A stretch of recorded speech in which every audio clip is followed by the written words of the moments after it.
అమ్మా, బాగున్నాను, చాలా బాగున్నాను.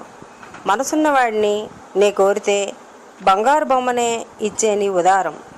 ఇక సంగతులకు వెళ్తే, ఉదయం అన్నం వార్పు చేయి మీద పడి చేయి కాలినా మంట లేదమ్మా, కానీ మంటగా ఉందమ్మా. ఉత్తిపుణ్యానికే పాలవాడితో నవ్వినందుకు మా అత్త పెట్టిన వాతలు. కాయగూరలు కోస్తూ కోసుకుపోయిన నా చేయి కోత కోసినట్లు లేదమ్మా, కానీ గుండె కోసినట్లు ఉందమ్మా.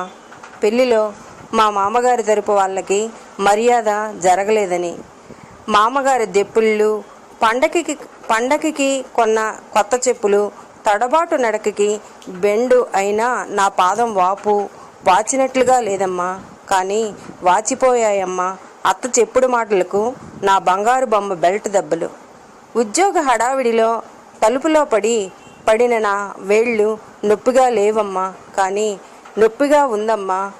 పక్కింటి పిన్నితో బంగారం లాంటి సంబంధాలు వదిలి దరిద్రాన్ని నెత్తిన పెట్టుకున్నాను అంటున్న మా అత్త మాటలు. సభలో పరధ్యానంగా ఉన్నానని బాసు తిట్టిన తిట్లు బాధగా లేవమ్మా, కానీ బాధగా ఉన్నాయమ్మా.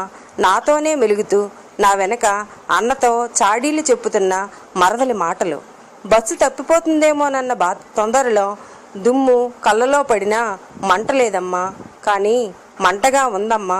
నా మనస్సుతో నిమిత్తం లేకుండా నా బంగారు బొమ్మ కోరిక తీరుస్తూ నా నిద్రలేమి కళ్ళు తిరుగుతూ అన్నం సహించక నీరసంగా ఉన్నా నీరసం లేదమ్మా. ఆ మధుర అనుభూతిని బంగారు బొమ్మతో పంచుకొనిటకు వెళుతూ ప్రక్క గదిలో దీనికి తిండి పెట్టడమే దండగా, ఇంకొకరికి కూడానా అనే ఇంకా జన్మించని నా పాపకి పెట్టే శాపనార్థాలు కుప్పకూలే నీరసాన్ని తెచ్చాయమ్మా. ఇంటా బయట పనివత్తిడితో నా తల చాలా భారంగా ఉన్నా భారం అనిపించట్లేదు, కానీ భారంగా ఉందమ్మా. కాఫీ కప్ అందిస్తున్న నా చేతి వేళ్ళు తాకిడికి తహతహలాడే బావగారి వెకిలి వేషాలు.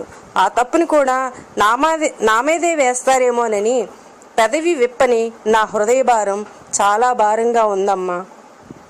బాగోలేనమ్మా, అసలేం బాగోలేనమ్మా. నా మనసేమీ బాగోలేదమ్మా, కానీ బాగున్నానమ్మా. నీవు అందించినది సామాన్యుణ్ణి కాదు కదా, బంగారు బొమ్మనే. బంగారు బొమ్మకు మనసు ఎక్కడిది? అందరూ ఉన్నా ఏకాకినై ఏమీ చేయలేని, కనీసం ఈ జాబుని కూడా పంపలేని నీవు నిస్సహాయురాయిల్ని.